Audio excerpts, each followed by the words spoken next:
Okay, welcome back. Tuesday, 12th September, year of our Lord 2023. What a day. A firestorm on Capitol Hill. Complete throwdowns by McCarthy and Gates and company. And we're trying to sort it all out. It couldn't be a better day given the impeachment inquiry and Biden's, I don't even know if I call it a trip, his sojourn from the G20 through Vietnam, this kind of fiasco he's had overseas, to talk about elite capture, and with the panel that we have to do it this evening, Frank Gaffney joins us every day this week. We're going to go through a different aspect of this. Frank, I got to tell you, the feedback I got last night from the global governance, people's heads are blowing up. And like I told you, we're going to every day focus on this until this situation at the UN, till we get our hands around it, because it's really an awakening of American people. They don't know about it. And I'm committing to you that we're getting these aspects into this budget fight. There's a lot of congressmen up there that have no idea what they're actually funding in this fight. Since McCarthy has agreed to an impeachment inquiry without a vote, this thing's the horse is out of the barn. Morning Mika this morning saying, "Oh, the White House is going to encourage this. They're going to send a check." No, they're not, because this is going to get quite brutal now about the revelations. We're going to see really what elite capture is all about, are we not, Frank Gaffney? I sure hope so, Steve, because unless and until we correct this single most serious line of attack in the Chinese Communist Party's long-running, decades-long, unrestricted warfare against our country, we don't have a chance of winning against the CCP. And Steve, we've been doing, over 110 of these webinars, which are available for free, folks. It's a graduate school level program about these various aspects of the Chinese Communist Party threat, the unrestricted warfare, how it's been waged against us, and who are their friends who have been helping them succeed at it. We've distilled the best of that body of work, to date at least, in this book, The Indictment, which you not only published under the WarRoom imprint, I'm proud to say, but also gave us a very good forward to. And Steve, the point is, we're going to talk today with some of the best in the business about how extensive the elite capture is, and therefore how grave the peril is if we persist in this lunatic idea that we can be led. I mean, literally, in the case of Joe Biden, the commander-in-chief of the United States military, to say nothing of his cabinet, to say nothing of others in his government, to say nothing of the business elite on Wall Street and elsewhere, they can't possibly be playing for our team if they're working for the enemy, as we'll demonstrate they are in the course of this program. No, this is the timing of this is exquisite. People should know that we had planned this out over the last week or so, and how we're going to roll this out. And then the day to have McCarthy come up and say, hey, I'm going to do the impeachment inquiry, because the impeachment inquiry is going to have both the Ukraine element and really a CCP element to it. It's going to be incredible. Frank, why don't you do the honors? Who you've brought together is amazing. Let's walk through who our colleagues are going to be for this hour today. Yeah, some of them are, of course, very familiar to this audience, Steve, including, of course, our chairman of the Committee on the Present Danger, China. And again, his work and that of the rest of these webinars and so on is at presentdangerchina.org. That would be Brian Kennedy, former longtime president of the Claremont Institute, now the president of the American Strategy Group, one of your go-to guys on election integrity and grand strategy and so much more. And indeed, I think the free world's go-to guy on all of that stuff. He'll be our leadoff batter. We're going to then turn to Trevor Loudon. Import from New Zealand. He famously says he's got a southern accent. Indeed he does, as you'll hear. He's a guy who has been making his life's work warning the American people about what is going to happen to our country, just as it did in his own native New Zealand, namely the takeover by the friends of the Chinese Communist Party and other Marxists and, for that matter, the CCP itself. He's done an enormous body of work in film and in the book form, and including several that I think are really important: Enemies Within, security risk senators, a 2-volume set. There's so many of them. And then House Un-Americans, a 6-volume set, because there are so many of them in the House of Representatives at the moment.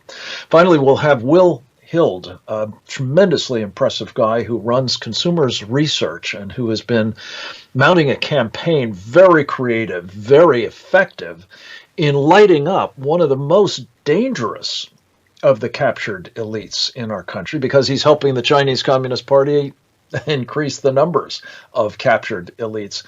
That would be Larry Fink of BlackRock. And we'll hit all three of those and their bodies of work, I think, in the course of a very important program today. Let's go ahead and start with Brian Kennedy.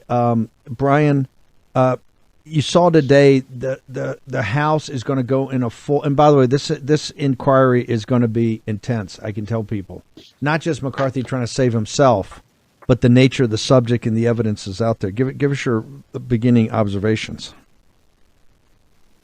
Well, this is a impeachment inquiry that should have happened months and months ago, but of course the reason it didn't was because the donor class and all of Wall Street did not want this impeachment inquiry. And only after a long period of wrangling by some conservatives within Congress is it now happening. The idea that Joe Biden should not be examined carefully for all the wrongdoing that's been exposed over the last 5 years is rather ridiculous. And it's good that it's coming about now. It's a little late, but better now than not at all.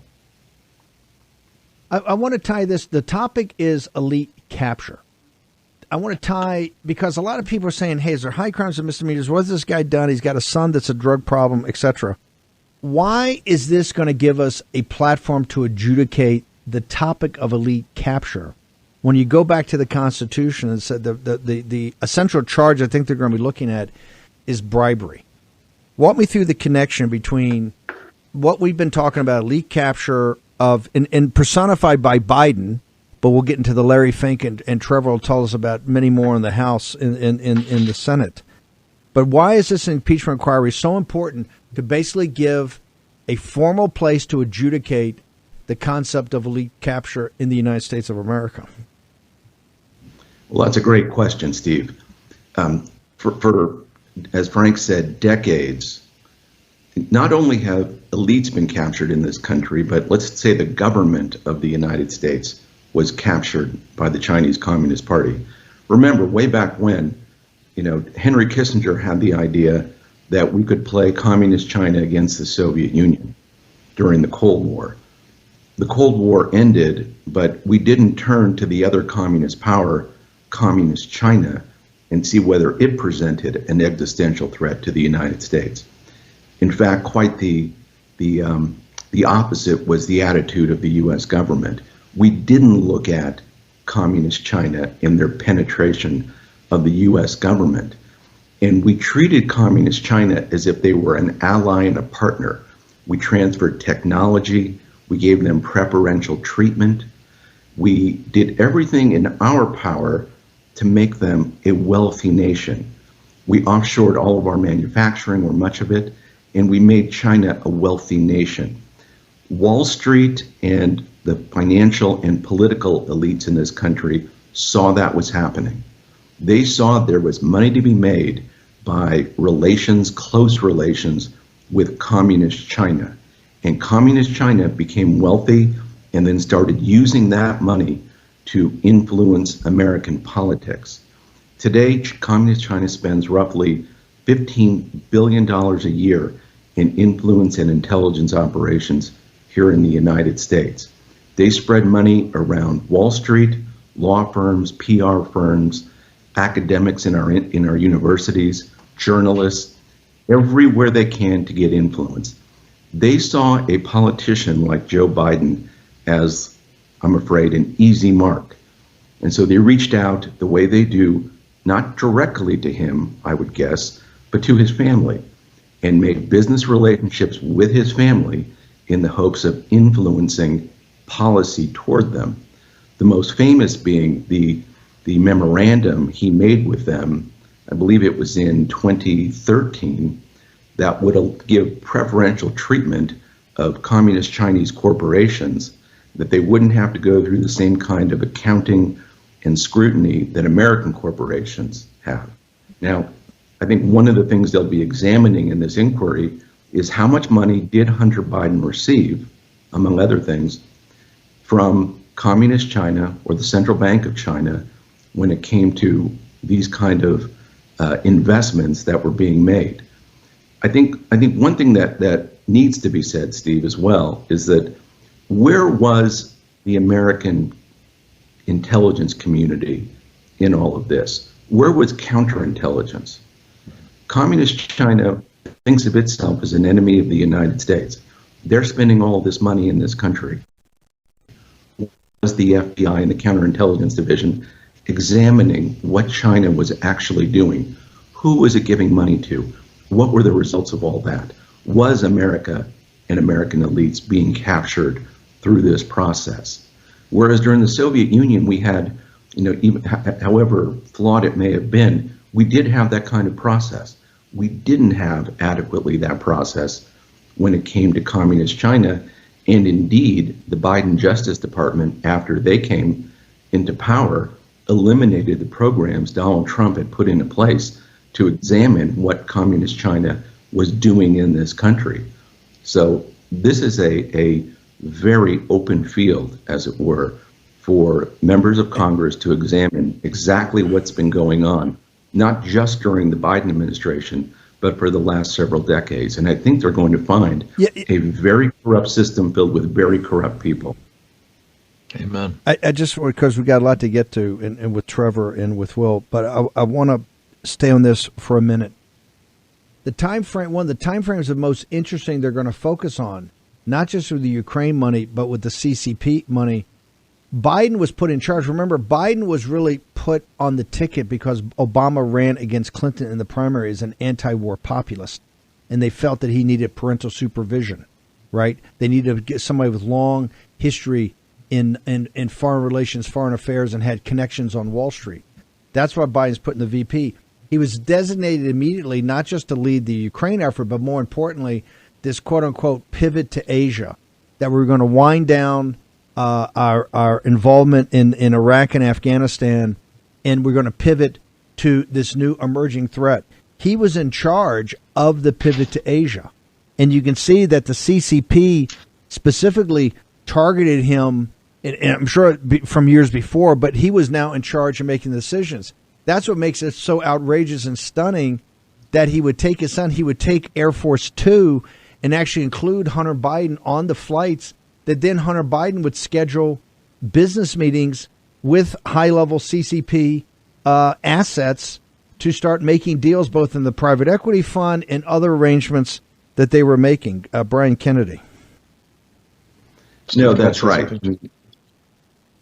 Look, this was a way for communist China to ingratiate itself, to spread the money around. And from Biden's point of view, this is just how business was conducted in Washington. They wanted access to U.S. capital, and Joe Biden and his son wanted a taste of that. They're behaving like a criminal organization, unfortunately. And it's a shameful thing for the United States that happened. Sometimes, a lot of our colleagues will say, this is not elite capture, this is elite merger. No, in fact, I think it is capture, because merger would suggest we're dealing with equals here. We're not. Communist China looks at politicians like Joe Biden, and they despise them. They think there's something despicable about them, because only a despicable person would sell out his country that way. They're the superiors. They're the ones spreading money around. And shame on the United States if we do not take seriously that there are people among our financial and political elites that are willing to sell out this country, have been doing it for the last 2 decades, and are going to continue to do it unless it's stopped, and stopped here. Steve, could I just make a point? Frank, yeah, go jump in, sure. Well, you said something that's really important, but I want to clarify, I think, what you meant. Joe Biden was, I believe, brought in not to provide adult supervision, but to provide the appearance of adult supervision. that this young senator from Illinois who knew nothing about any of this was going to be made more presentable. But I personally believe, and it's a thesis that I pray will be vigorously explored by the impeachment inquiry, that Barack Obama and his team knew and probably had then as much contempt for this guy as they do now, obviously. But they knew that he would be using this office in exactly the way that he did. I personally think the reason he got these portfolios, whether it was the South China Sea exercise or whether it was Ukraine or whether it was stuff with Russia and so on, was because it was an opportunity for all of them to make money. I would posit the question, and I think it needs to be explored. Was the real big guy Barack Obama, not Joe Biden? How much of this scheming with Hunter and so on actually was benefiting people up the chain, not just down?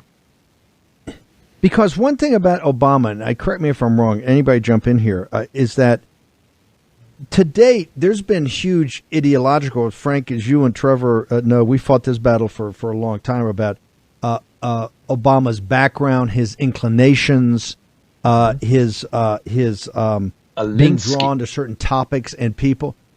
Yes. Being a true Marxist, right? And not just that. His gravitation to Islam and other things. But I don't ever remember the Biden thing's different, and the Biden is so craven for money. What you see in Ukraine is so awful. What you see in the CCP, when you get into the hard drive from hell, and remember, I was brought in as the guy, Rudy and those guys brought me in to check it out. In the first 20 minutes, I said, this is the most amazing thing I've ever seen. It was so blatant. And Kennedy's, Brian Kennedy's is so well taken here. They detest, you can see they detest the craven greed of people like the Bidens. The Bidens are about, it's an old line. I'm Irish. It's an old line Tammany Hall type of group, right? They're like a ward boss. They got to get a spiff on everything, right? They're monetizing their access. Whereas Obama's always looked at it as ideological. I've never seen the personal monetary corruption on that. Maybe Kennedy and Frank, am I missing that? I think so. I think it has to be explored, Steve. I've been told, and it's anecdotal, and maybe it's so, maybe it's not, that even when he was in the United States Senate, Barack Obama was grifting off of Iran, no less.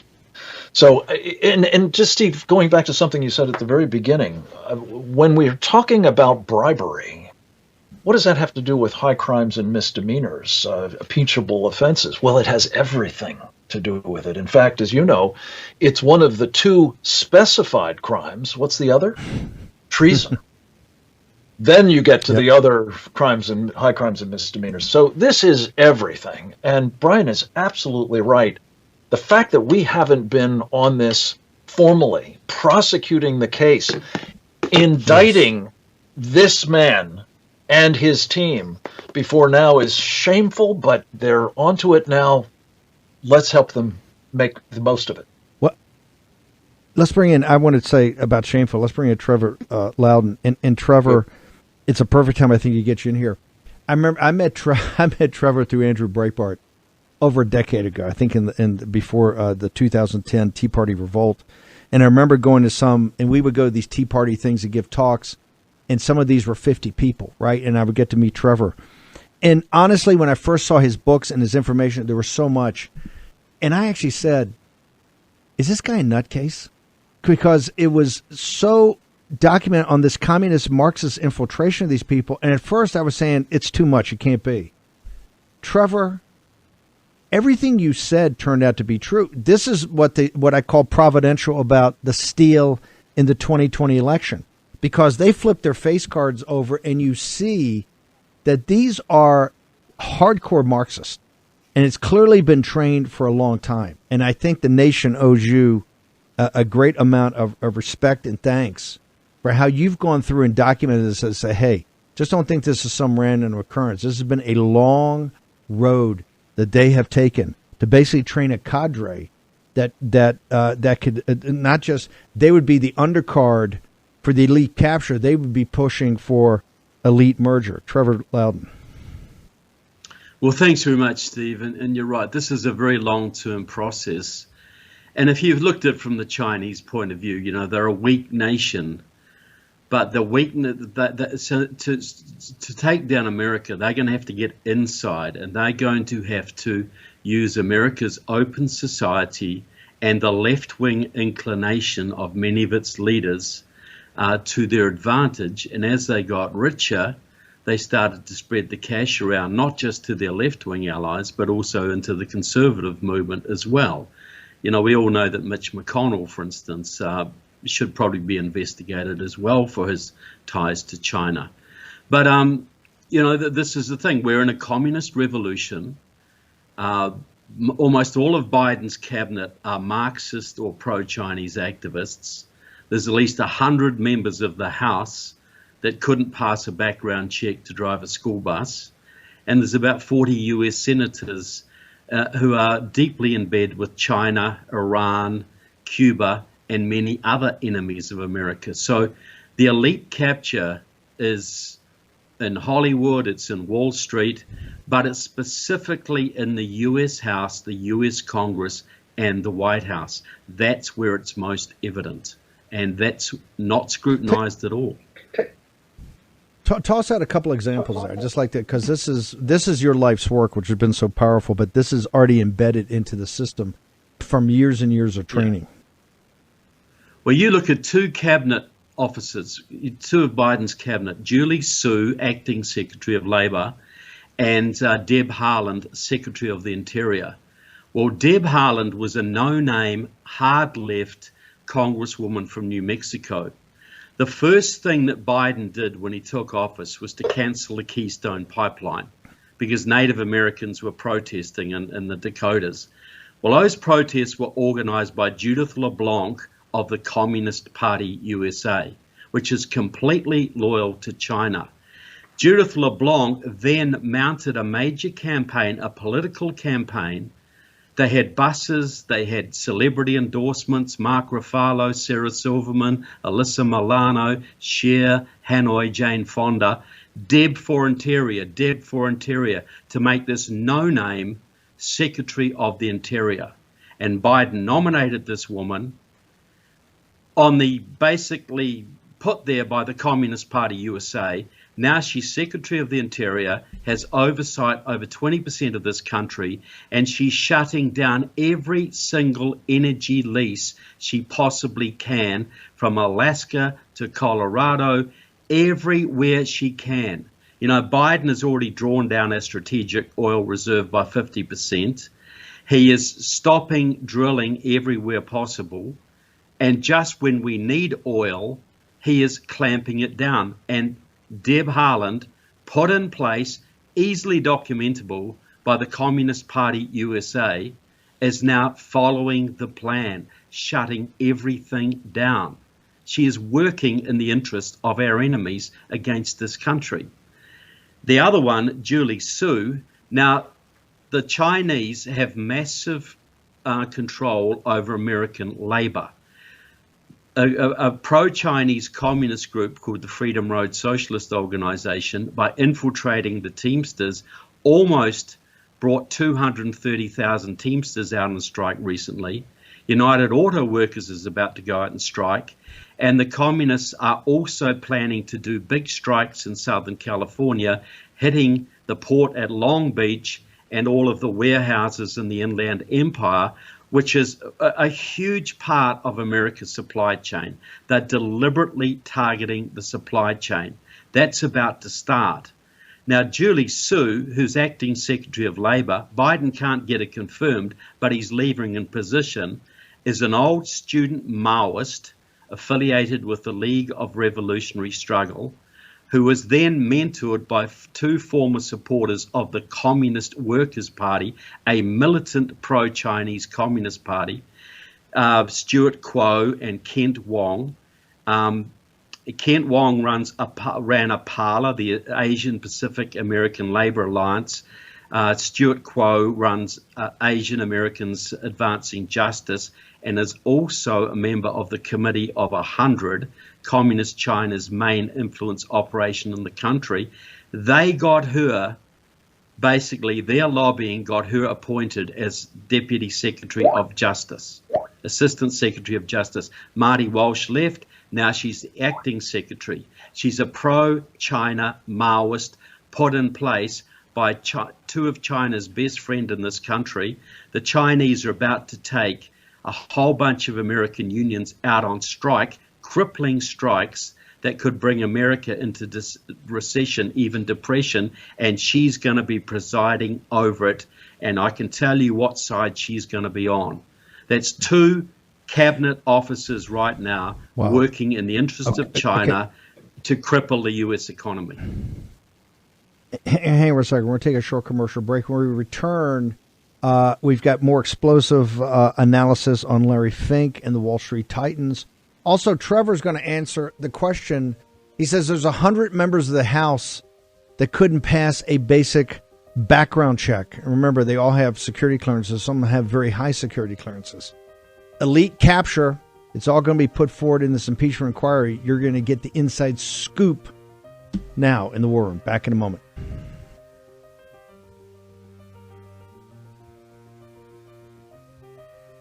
War Room Battleground with Stephen K. Bannon. Okay, elite capture is the topic. Frank Gaffney's put together an all-star group here today of experts to talk about. Frank, I'm going to toss it to you because we're a little pressed for time. You take it. We got some great individuals here, and I want to make sure the audience is fully up to speed on what this concept's about and how it actually is manifesting itself in the United States of America today, from Wall Street to Silicon Valley to Hollywood to our nation's imperial capital, sir. Yeah, and it's in all of those places. And honestly, nobody understands it better and has done more to document it than Trevor Loudon. And I think your audience, who are very much disposed to see people bringing the receipts, know where they can get them. And I pray that, the House Select Committee on the CCP and those that will be pursuing specifically the impeachment inquiry into Joe Biden will make a point of checking with Trevor Loudon. He's one of the contributors. Hang on. I just want to make sure the audience understands this. And I think Gallagher's a good man. He's a Marine officer. He's well intentioned. They just went to Wall Street and did the on Friday and did the war game. I just think it's at geopolitical and strategy level. And I think, quite frankly, we're beyond that. I don't see in that committee the Trevor Loudons, the people that we need to have in there. Quite frankly, so many people in the committee in the present danger that could actually bring the receipts. And that's why I think that committee's been relatively ineffective to date. Well, their committee has not done what our committee has tried to do, Steve, which is, as you are fond of saying, bring the receipts. In fact, I had a chance to speak to both Gallagher and his chief of staff and some of the other members of the committee staff and said, look, these webinars are really the kinds of hearings you should be holding. We've got the witnesses, we've got the topics, we've got the goods. Bring it.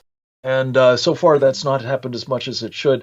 I commend them, I think, for taking on, among others, the mavens on Wall Street, including specifically Larry Fink's BlackRock and MSCI, the index fund that it is associated with. And it's a good segue to our next speaker, a very, very formidable man intellectually and in terms of his understanding of these topics, but also his gift for taking the fight to people like Larry Fink. His name is Will Hurd. He runs consumersresearch.org. And we wanted him to contribute to this as a kind of subset, microcosm, but hugely important one, because what Larry Fink is doing is putting your money, as you're fond of saying, Steve, your pension funds, your mutual funds, your 401k plans, and so on, at the disposal of our mortal enemy. So, Will, if you're out there, bring it on. Talk to us about Larry Fink as an exemplar of this capture delete and the damage that he's doing in that role. Yes, absolutely. Thank you, Frank. Our organization is the nation's oldest consumer protection organization, and we've been running a multi-million-dollar consumer education campaign against Larry Fink and BlackRock since October of 21, highlighting, in fact, we actually launched the campaign with BlackRockLovesChina.com, highlighting the entanglements between Larry Fink and BlackRock and the Chinese Communist Party. And what's interesting is the way that manifests here in the United States is the pushing of so-called ESG investment criteria or an ESG investment method. And so let's say you're an oil producer here in the United States. We just heard from Trevor about the myriad ways that communists infiltrated into our United States government have been attacking U.S. energy industry. Well, I'm sad to say that, unfortunately, the big Wall Street titans of State Street, Vanguard, and, of course, BlackRock have been doing the same thing using the very ownership of these shares. So the way it might work is you have these big passive investment firms like BlackRock, and they've hoovered up all these state, local, even federal pension funds. They have huge, massive ETFs, passive ETFs, where so the overall assets they own, they might control 8 to 15% of the shares of any individual company in the S&P 500 or in the U.S. stock market.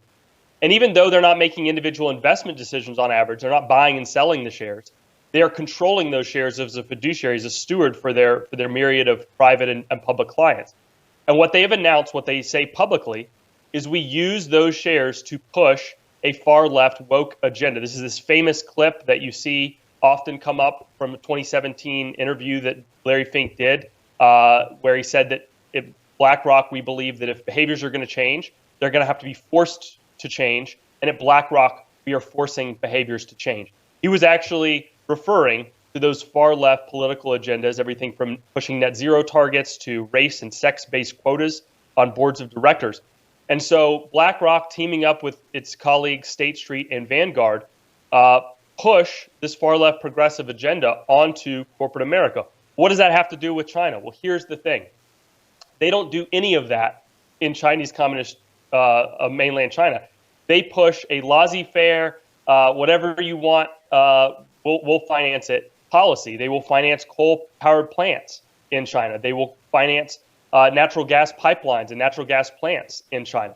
Here in the United States, they're trying to force publicly traded utilities to set early retirement dates on those same coal and natural gas powered plants.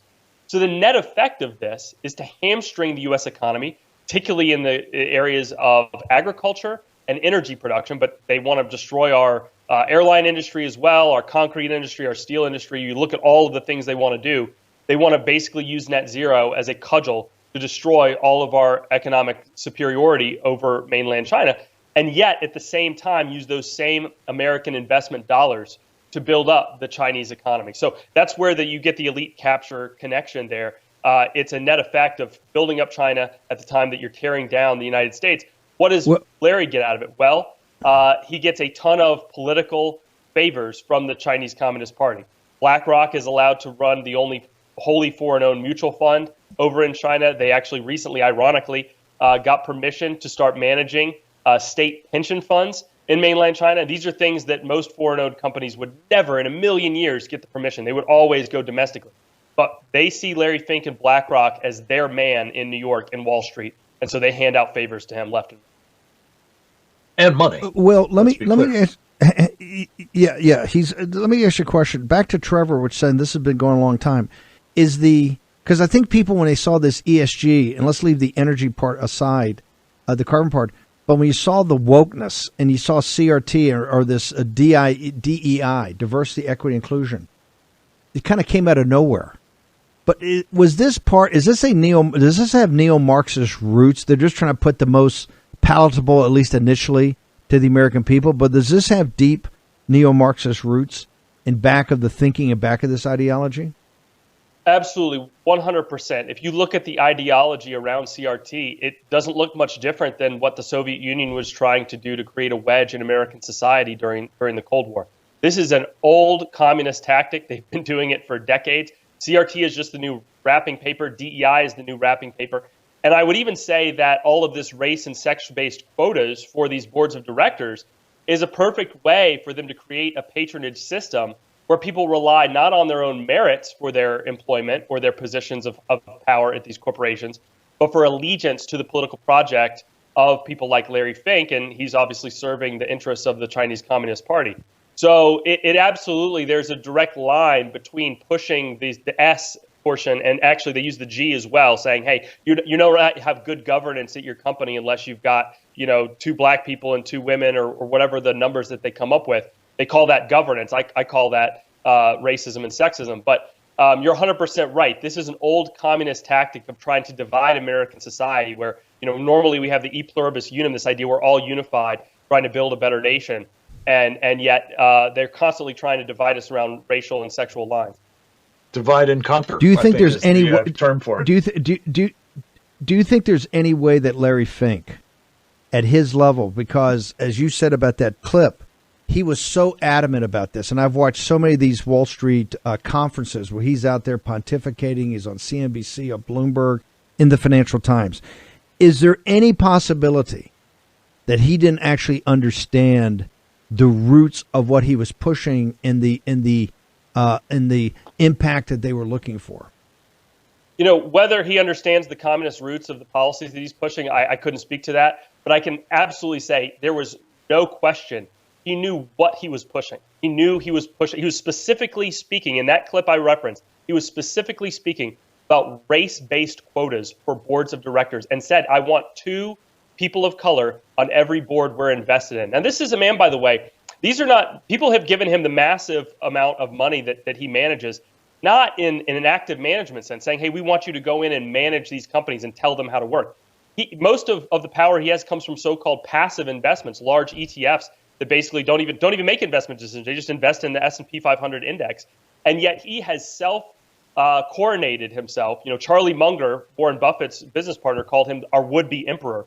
He has coronated himself to run all of American society. And so there is no doubt, there is zero question that he knows what he is doing. Now, whether he understands the communist foundations of that, I don't know. But he absolutely understands that he is trying to dictate the specifics of how all of American society will operate. But look, Steve, I just have to say, he's on notice. Yeah. He's on notice that what he's doing is aiding and abetting our mortal enemy. It's one of the reasons why we've identified him in the indictment as one of the guys that ought to be prosecuted for all of this. This is betraying our country, to put a fine point on it. And, we can dress it up as ESG or woke or radical leftist and so on. It is Marxist. It is in the service of the Chinese Communist Party. And I have to say, we'll be talking later in the week in another of our programs about how this is playing out in the military. But just one prime example of how this is working in corporate America. And if anything, Will has kind of understated, I think, the magnitude of the coercive power that Fink has brought to bear. Look at the ExxonMobil board. Will, just a quick word about what's been done at Larry Fink's and his friends' behest there.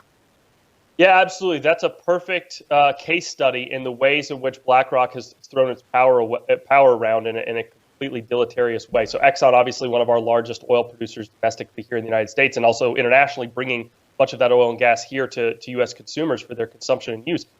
And a couple of years ago, a former BlackRock executive started an activist hedge fund called Engine Number One. It purchased just the bare amount of shares that would qualify it to put up a slate of alternative directors to that company. And then BlackRock, along with its fellow cronies on Wall Street, State Street, and Vanguard, helped elect 3 radical environmentalists to the board of Exxon, whose stated goal was to get this oil and gas company to net zero, which is impossible. The last time society was at net zero, we were living in caves, and that's where we'll be again if we ever hit net zero.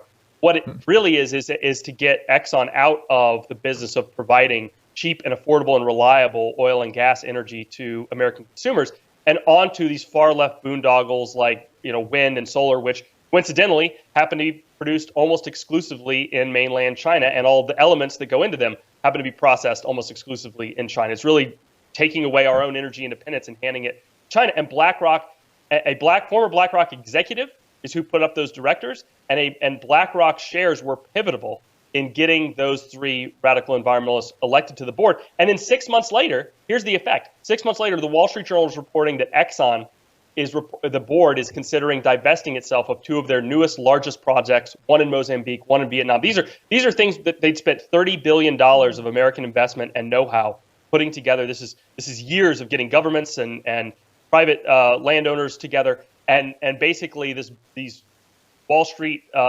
extremists want Exxon to basically divest this. Well, there's only so many buyers that can pick an asset up that large, and most of them operate out of China. Let me just say, this is, you said coincidentally, this is no accident, comrade. Steve, could I just suggest that Brian might be a good guy to talk to about one of the other players in all of this who hasn't been addressed as directly as you've done on a lot of other programs. Brian, Sequoia Capital has not been subjected to the kind of scrutiny by Mike Gallagher's committee, or as best I can tell, anybody else in Congress. Talk a little bit about what a problem that outfit represents, again, serving the Chinese Communist Party among America's capital elite. Yeah, that's a great point, Frank. The thing about Sequoia is that they're an investment fund primarily focused on Silicon Valley and the high-tech industry. Sequoia is basically using their resources to take U.S. investment and find those places in communist China where they think they can get the greatest advantage. So they're taking billions of U.S.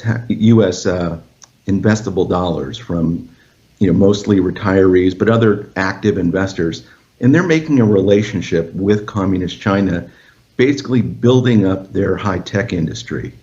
Now, again, given the fact that communist China has declared itself an enemy of the American people, they're still in a people's war against the United States. The idea that one of our main Silicon Valley investment firms would take billions of dollars and invest in communist China is nothing short of outrageous. I think the Gallagher Committee will get to the bottom of this, by the way. Mike Gallagher is a good man. He does not seem to be afraid to go after them. Now, who has been pulling him back? Kevin McCarthy. Who's been pulling him back? Kevin McCarthy.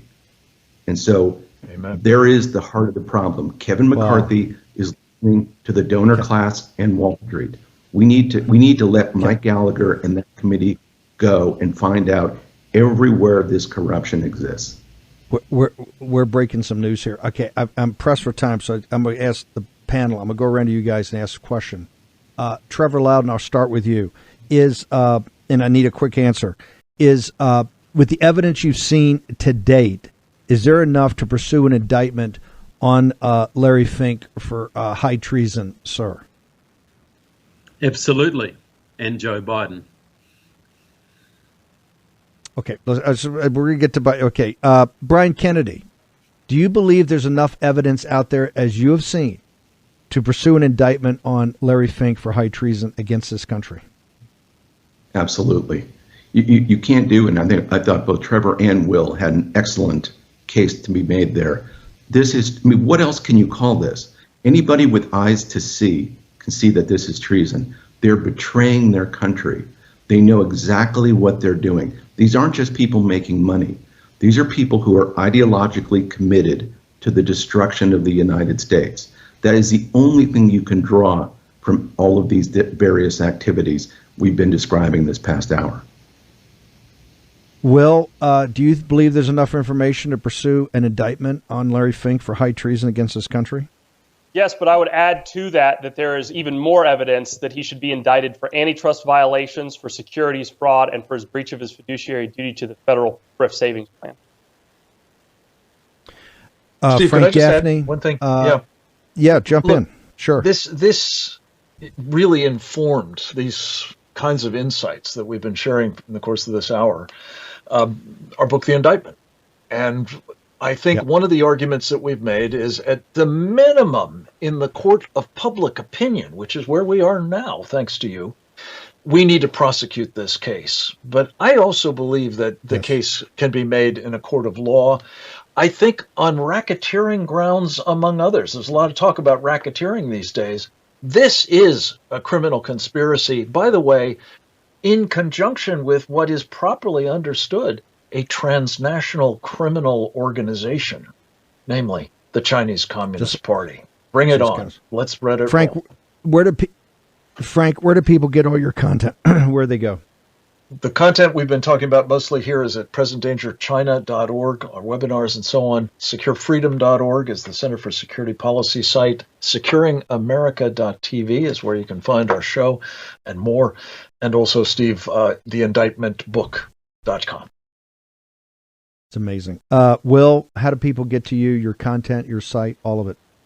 They can visit us at consumersresearch.org. That's consumersresearch.org. And if they would like to learn more about BlackRock's entanglements with China, they can visit us at blackrockloveschina.com. Will, great work. Trevor Loudon, you're a hero and a patriot to your colleagues here in the United States. Where do people go to get all of your voluminous research? Well, thank you, Steve. My books and DVDs are available at trevorloudon.com. Just my name, Loudon.com. Do you have social media? Yeah, I have I have X, I have Facebook, I have Instagram. Yeah, so it's pretty easy to find me on those things. Fantastic. And Trevor brings the receipts. It's kind of like Bobby Kennedy's book on Fauci. It's in your grill. Yes, sir? Yeah. I also have a new program called the Trevor Loudon Report. The Trevor Loudon Report on Live from America TV. Perfect. Thank you, sir. We'll make sure we link that. Brian Kennedy, last but not least, where do we get you, brother?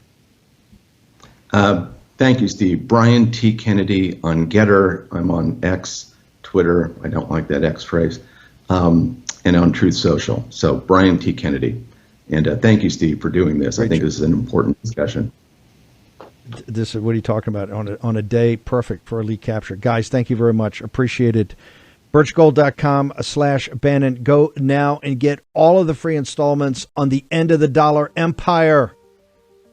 You're going to see what our elites have done to us with this fiat currency. Go check it out today. Make sure if you get Philip Patrick and the guys on the phone, why the central bank digital currency is the number one priority of the Federal Reserve besides printing money, but it's not of the other central banks in the world. They're buying gold at record rates in 22 and 23. Get the answer from the experts at birchgold.com/Bannon. Get Philip Patrick on the phone. We'll see you back here tomorrow morning at 10 a.m. in the War Room.